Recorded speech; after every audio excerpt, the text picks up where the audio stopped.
Hello दोस्तों, मैं राहुल डांगी आपका एक बार फिर से स्वागत करता हूं वेक्टर स्टडी चैनल में।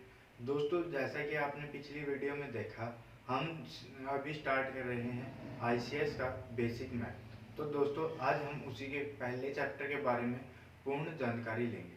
तो दोस्तों, पहले चैप्टर में हमें क्या करना है, असेंडिंग व डिसेंडिंग ऑर्डर में अपनी फ्रैक्शंस को लगाना है। इस चैप्टर का नाम दोस्तों है सिंपल फ्रैक्शन।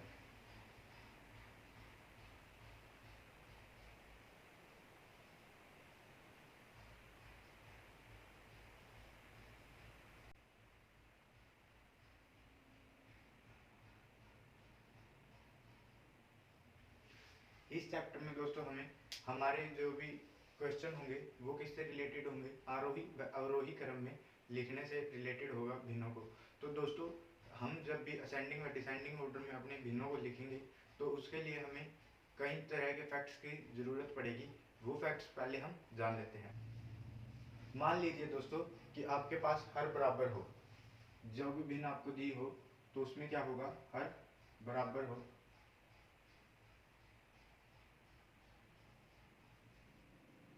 तब आपको क्या करना है दोस्तों, यदि आपके पास हर बराबर दिया हो तो जो भी आपके बड़े अंक होंगे, यानी मान लीजिए आपके पास हर, जैसे कि 7/3, 8/3 और 9/3, ये संख्याएं आपको दी गई हैं दोस्तों।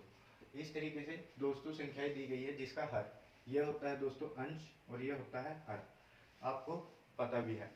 तो जब यह दिए हो तो हर बराबर दिया हो तो क्या होगा दोस्तों, जो बड़े अंक होंगे, यानी बड़े अंक कौन किस प्रकार से देखेंगे दोस्तों, ये वाली जो अंश होगा यानी बड़ा अंश होगा तो वही बड़ी भिन्न होगी। बड़े अंक बड़ी भिन्न।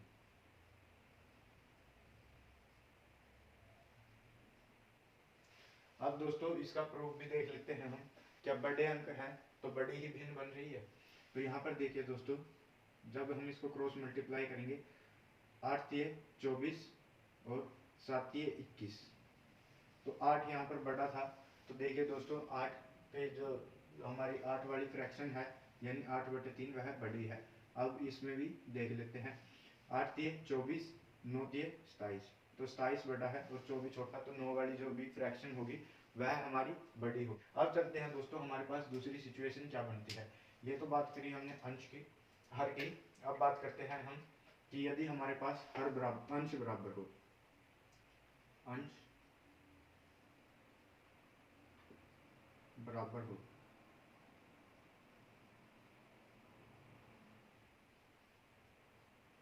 यदि दोस्तों हमारे पास अंश जो है वह बराबर दिया गया है तो क्या होगा, जो छोटी भिन्न होगी, छोटे अंक वाली भिन्न, यानी कि छोटे अंक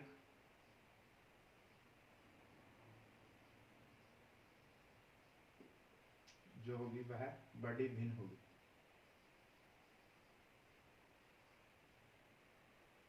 मेन मोटो ये है दोस्तों मेरे को बताने का कि जो छोटे अंक वाली होगी, यानी कि यही रकम अब हम उल्टी करके लिख लेते हैं दोस्तों।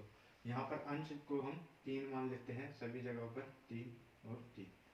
अब क्या करना है दोस्तों, इसको हम 7, 8 और 9 कर लेते हैं। जब इस प्रकार से करते हैं दोस्तों तो जो छोटे अंक होंगे, अब देखिए दोस्तों, जब हम इसे क्रॉस में ऐसे मल्टीप्लाई करेंगे तो ये वाला नंबर इसके साथ मल्टीप्लाई होगा और ये वाला इसके साथ, यानी जो छोटा अंक होगा दोस्तों वह बड़ा बन जाता है, यानी कि छोटे अंक जो हैं वह बड़ी भिन्न बनाते हैं। अब देखिए, 8×3 = 24 और 7×3 = 21, तो 21 क्या है, छोटा है, और 24 क्या है, बड़ा है।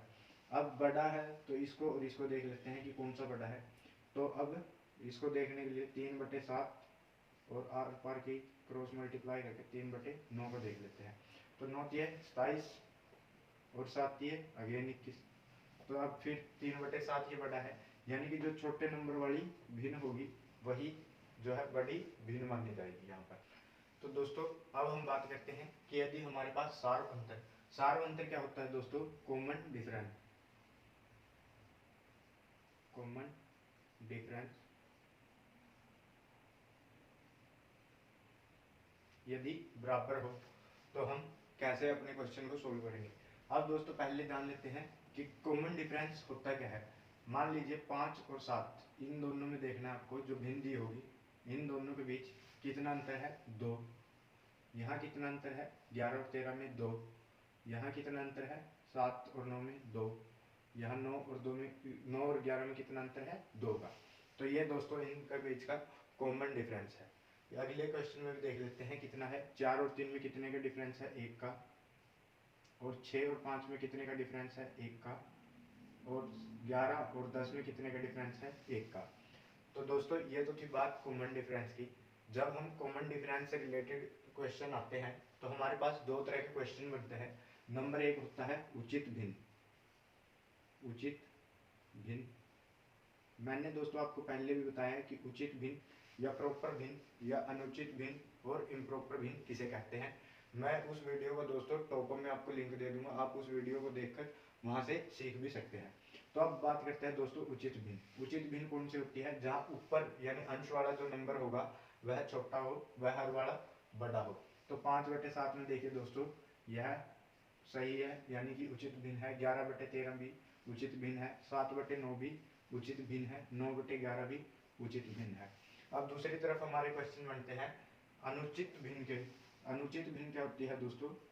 अनुचित भिन्न आपको नाम से ही पता लग रहा है दोस्तों, आपको जैसे कि दोस्तों नाम से ही पता चल रहा है अनुचित यानी कि जो उचित ना हो, यानी ऊपर जिसमें बड़ा नंबर व नीचे छोटा नंबर दिया हो। यहाँ देखेंगे तो यह भी अनुचित भिन्न है। 6/5 भी जो कि अनुचित भिन्न है और 11/10 भी अनुचित भिन्न है। तो दो तरह के क्वेश्चन बन गए दोस्तों हमारे पास। नंबर 1 पर आता है हमारा उचित भिन्न, नंबर 2 पर आता है अनुचित भिन्न। तो इस तरह के क्वेश्चन को दोस्तों कैसे सोल्व करेंगे। उचित भिन्न में दोस्तों आपको हमेशा याद रखना है कि जो बड़े नंबर होंगे यानी ऊपर वाला जो नंबर बड़ा होगा अंश वाला, वही बड़ी भिन्न होगी। जैसे कि अब हम इसको चढ़ते क्रम में लिखते हैं 5/7, 7/9, 9/11 और 11/13। तो इस तरीके से यह है दोस्तों सबसे छोटी भिन्न है और यह है सबसे टॉप की भिन्न है, यानी सबसे बड़ी भिन्न है। अब इसको चेक कैसे करेंगे दोस्तों, क्रॉस मल्टीप्लाई से। 5 निम 45, 77, 49, 11 से 77, निम 81। तो 77 छोटा, 81 बड़ा है। अब इसको भी कर लेते हैं। 11 11 121, 121 कहाँ आएगा, यहाँ पर आएगा। और 13 निमा 107, 13 निमा 117 यहाँ पर आएगा। 117 छोटा है, 121 बड़ा है। तो इसको दोस्तों हमने बढ़ते हुए क्रम में लगा दिया है। इस वाले क्वेश्चन को हमने बढ़ते क्रम में लगा दिया है, जो कि बिल्कुल राइट हमारा आंसर है। अब बात करते हैं दोस्तों अनुचित भिन्न की। अनुचित भिन्न में क्या होगा दोस्तों, जितने बड़ी संख्या होगी वह उतनी ही छोटी भिन्न होगी। अब ये आपको कैसे याद रखना है। मान लीजिए बड़ी संख्या, इसको हम देख लेते हैं। इसको भी हम क्या करेंगे, बढ़ते हुए क्रम में लगाते हैं। जब हमारा क्रम बढ़ रहा हो तो सबसे पहले हम यहाँ पर क्या लिखेंगे, सबसे बड़ी भिन्न लिखेंगे। अनुचित भिन्न जब हमारे पास हो तो 11/10 और उसके बाद क्या है 6/5 और फिर 4/3। तो आपको दोस्तों याद रखना है कि अनुचित भिन्न जब हमारे पास हो तो सबसे छोटे नंबर वाली भिन्न होगी। हमें कौन सा नंबर देखना होता है दोस्तों, अंश वाला नंबर देखना होता है, यानी कि न्यूमिनेटर वाला नंबर देखना होता है। तो देखिए दोस्तों अब इनको क्रॉस मल्टीप्लाई भी करके देख लेते हैं। 10 6 7, 11 5 55। तो 11 जो कि बड़ा था यहाँ पर, लेकिन जो भिन्न है उसमें वह छोटी हो जाती है। 5 चौके 20, 3 6। इस तरह से दोस्तों आप उचित व अनुचित भिन्न में भी अपने क्वेश्चंस को सोल्व कर पाते हैं। अब आती है हमारे पास लास्ट फैक्ट या कहें लास्ट सिचुएशन। तो उसमें क्या होता है दोस्तों, जो कॉमन डिफरेंस होता है, कॉमन डिफरेंस वह बराबर नहीं होता। यहाँ पर तो देखिए दोस्तों बराबर था हमारे पास, यहाँ पर भी बराबर था। लेकिन तब क्या करेंगे दोस्तों, जब हमारे पास कॉमन डिफरेंस बराबर ना हो तो उसके लिए हम करेंगे दोस्तों क्रॉस मल्टीप्लाई। तो इसके एग्जाम्पल के लिए दोस्तों हम एक संख्या ले लेते हैं 3/5 और 4/7। ये दो भिन्न हमने ले ली दोस्तों। अब क्रॉस मल्टीप्लाई मेथड से हम कैसे जानेंगे कि यह इनमें से कौन सी संख्या बड़ी है। यहाँ पर देखिए दोस्तों, कॉमन डिफरेंस कितना आ रहा है 2 का, और यहाँ पर कितना आ रहा है दोस्तों 4 और 3 7, तो 3 का कॉमन डिफरेंस आ रहा है। यहाँ पर जो डिफरेंस है दोस्तों दोनों अलग अलग है। तो इसको करने के लिए सोल्व हम क्या करेंगे, क्रॉस मल्टीप्लाई का यूज। 5 चौके 20 और 7 तिये 21। तो यहाँ पर देखिए दोस्तों, हमें पता चल गया कि 3/5 जो है बड़ी है और 4/7 जो है छोटे भिन्न है। और ये हमने डिसेंडिंग ऑर्डर में इसको अरेंज कर दिया है। इस तरीके से दोस्तों हम अपने क्वेश्चन को सोल्व कर। हेलो दोस्तों, अब आ गए हैं हम हमारे पहले चैप्टर पर, जिसका नाम है साधारण भिन्न यानी कि सिंपल फ्रैक्शन। तो दोस्तों पहला पेज नंबर हमारा जो है वह है 8। आज हम इसको सोल्व करेंगे दोस्तों। इसमें टोटल हमारे 20 क्वेश्चन है। तो दोस्तों यहाँ पर लिखा हुआ है अरेंज इन डिसेंडिंग ऑर्डर। पहले तो दोस्तों मैं आपको याद दिला दूँ कि डिसेंडिंग का मतलब होता है डिक्रीज। डी से याद रखना है हमें, डिक्रीज या फिर डाउन, यानी कि हमें ऊपर से नीचे की ओर आना है। यानी सबसे पहले हमें लिखनी है सबसे बड़े वाली भिन्न और फिर लिखनी है हमें सबसे छोटे वाली भिन्न। तो दोस्तों अब चलते हैं हम हमारे क्वेश्चन की ओर। तो पहला क्वेश्चन जो आता है दोस्तों, इसमें हमने देखा कि जो ये ऊपर वाला नंबर होता है उसे बोलते हैं हम अंश, और जो नीचे वाला नंबर होता है दोस्तों उसे बोलते हैं हम हर। इसे तो हम बोलते हैं न्यूमिनेटर और इसे बोलते हैं डेनोमिनेटर। तो ये मैंने दोस्तों हल्के से लिख दिया है। अब दोस्तों जैसा कि मैंने आपको तथ्य में बताया कि जिसका अंश यानी ऊपर वाले जो नंबर हैं वो सभी सेम है। यहाँ पर देखिए इन सभी जो भी भिन्न दी हुई है इसमें ऊपर वाले नंबर हमारे सेम है। तो सेम हो, हम क्या करेंगे दोस्तों, वहाँ पर छोटे अंक जो होंगे, छोटे अंक जो होंगे वही जो हमारी बड़ी भिन्न होगी, बड़ी भिन्न। तो यहाँ पर दोस्तों हम देख लेते हैं कि सबसे छोटे वाला अंक कौन सा है। तो दोस्तों ये है, इसे हम पहले लिख लेते हैं। तो 3/2 कोमा, उसके बाद हम क्या लिखेंगे दोस्तों, उसके बाद हम लिखेंगे 4, क्योंकि इन सब में 4 दूसरे नंबर पर छोटा है। तो 3/4। फिर क्या लिखेंगे दोस्तों हम, 3/5। और फिर क्या लिखेंगे दोस्तों हम, 3/7। और फिर क्या लिखेंगे दोस्तों, 3/11। तो इस तरीके से दोस्तों जो हमारा आंसर है वो आ गया है। यहाँ पर मैंने जो तथ्य बताए हैं दोस्तों कि यदि अंश सेम हो या हर सेम हो या सार्वंतर बराबर हो या सार्वंतर बराबर ना हो, उसी से दोस्तों हम इनको सोल्व करेंगे। अब चलते हैं दोस्तों हमारे नेक्स्ट क्वेश्चन पर। अब दोस्तों जैसा कि मैंने बताया छोटे अंक बड़ी भिन्न। अब हमें देखना है कि सबसे छोटा अंक क्या है, वो ये वाला है। तो फर्स्ट पर ये आएगी, सेकंड पर हमारी ये आने वाली है, और थर्ड पर ये वाली भिन्न आएगी, फोर्थ पर दोस्तों ये आएगी, और फिफ्थ पर ये वाली। अब इनको लिख लेते हैं दोस्तों। फर्स्ट पर आने वाली है जो भिन्न है हमारी 5/2, और सेकंड पर आने वाली भिन्न है वह है 5/4, फिर है 5/6, 5/7 और 5/8। इस तरीके से दोस्तों हम इसे सोल्व कर देंगे। तो दोस्तों मैं आशा करता हूँ कि आप यह क्वेश्चन समझ पा रहे हैं। अब चलते हैं क्वेश्चन नंबर थर्ड पर। तो यहाँ पर देखिए दोस्तों सभी में 6-6 दिया हुआ है, यानी अंश जो है हमारा अब भी सेम है। तो हम क्या करेंगे, हम इसको 6/2, क्योंकि 2 यहाँ सबसे छोटी संख्या है और वही सबसे बड़ी है, हम इसको दोस्तों घटते हुए क्रम में लिख रहे हैं। ये हमेशा याद रखना है कि घटते हुए क्रम में है या फिर बढ़ते हुए क्रम में। तो यहाँ पर जो दोस्तों भिन्न है हमें घटते हुए क्रम यानी अवरोही, जहाँ अवरोध उत्पन्न हो। तो अब दोस्तों क्या करेंगे, 6/3, फिर 6/5, फिर 6/7 और फिर 6/9। यह दोस्तों हमारा आंसर हो जाएगा। और इसी प्रकार अब चलते हैं हम फोर्थ क्वेश्चन पर। यहाँ पर भी देखिए दोस्तों जितने भी नंबर हमें दिए हुए हैं यानी फ्रैक्शन दी हुई है उसमें जो अंश वाला यानी न्यूमिनेटर है जो सभी का सेम है। तो अब क्या करेंगे दोस्तों, सबसे छोटी भिन्न को देख लेते हैं जो कि है 2/4, 2/5, 2/7, 2/9, 2/10। तो यहाँ देखिए दोस्तों इस तरह से हम इस क्वेश्चन को सोल्व कर लेंगे। अब चलते हैं दोस्तों हमारे 5th क्वेश्चन पर। इसमें भी देखिए दोस्तों, जो हमारा अंश वाला नंबर है वो क्या है, सेम है सभी जगहों पर। तो इसको भी हम कैसे सोल्व करेंगे, उसी मेथड से ये सोल्व करेंगे। यानी कि पहले हम लिख लेंगे सबसे छोटे वाली संख्या। तो सबसे छोटे वाली संख्या कौन सी है दोस्तों, सबसे छोटे वाली संख्या है हमारी 10। तो हम पहले इसे लिख लेते हैं 7/10, 7/12, 7/13, 7/15 और 7/16।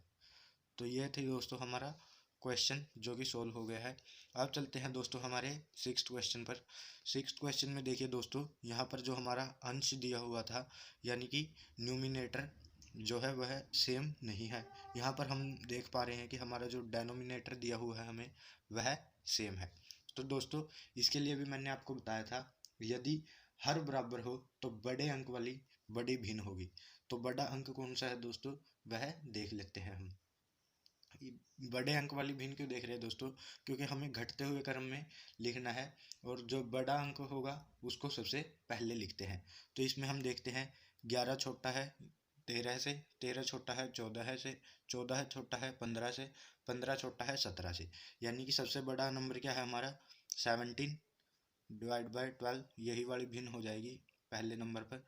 दूसरे पर आएगी हमारी ये भिन्न यानी कि 15/12। तीसरे नंबर पर आएगी दोस्तों हमारी 14/12। फिर आएगी दोस्तों 13/12 और लास्ट में आएगी दोस्तों हमारे 11/12। तो इस प्रकार से दोस्तों हम इसे अवरोही यानी कि डिसेंडिंग ऑर्डर में लिख पा रहे हैं। अब चलते हैं दोस्तों हमारे 7th क्वेश्चन पर। 7th क्वेश्चन में भी देखिए, जो हमारे डेनोमिनेटर दिए हुए हैं हमें पांचों भिन्नों में जो कि सेम है।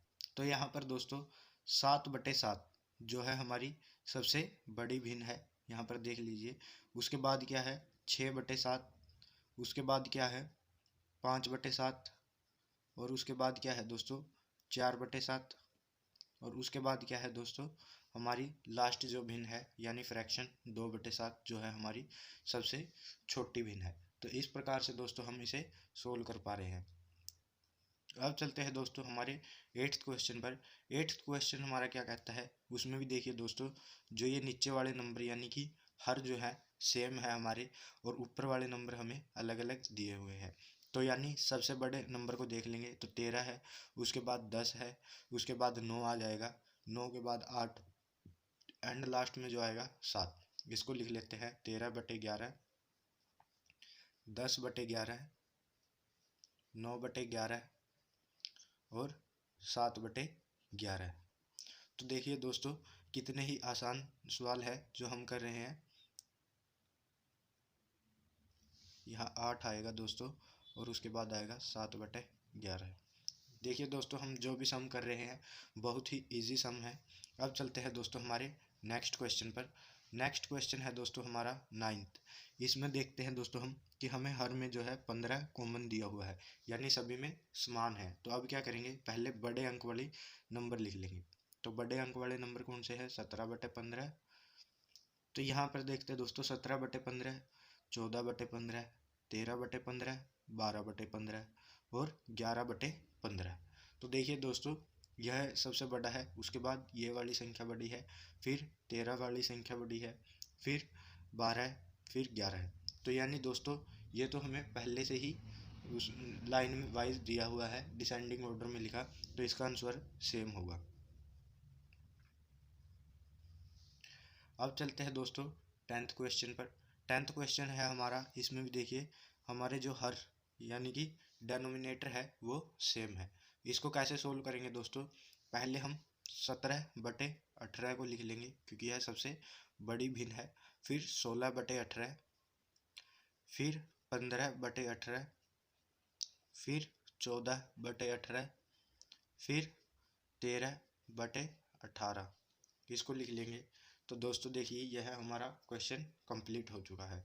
तो देखिए दोस्तों हम कितनी ही जल्दी 10 क्वेश्चंस को कंप्लीट कर चुके हैं। दोस्तों यह वीडियो बहुत लंबी हो चुकी है इसलिए इसको हम इसी क्वेश्चन पर एंड कर देंगे।